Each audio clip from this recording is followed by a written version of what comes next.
انسان کے اوپر غریبی کیوں آتی ہے؟ انسان 7 کام ایسا کرتا ہے جس کی وجہ سے اس کے اوپر غربت آنا شروع ہو جاتی ہے. دن بدن وہ غربت کے اندر ڈوبتا چلا جاتا ہے.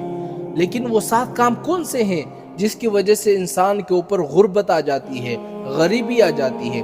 اگر یہ 7 کام آپ کر رہے ہیں یا ان 7 کاموں میں سے کوئی ایک کام کر رہے ہیں، اسی کی وجہ سے آپ کے اوپر غربت آئی ہے.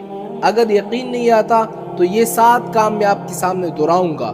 اگر یہ 7 کام آپ کے اندر موجود ہے یا 7 میں سے کوئی ایک کام موجود ہے تو پھر آپ کہنا مولانا صاحب ان 7 کاموں میں سے ہم یہ 2 کام کرتے ہیں، اس وجہ سے ہمارے اوپر غربت آ پڑی ہے.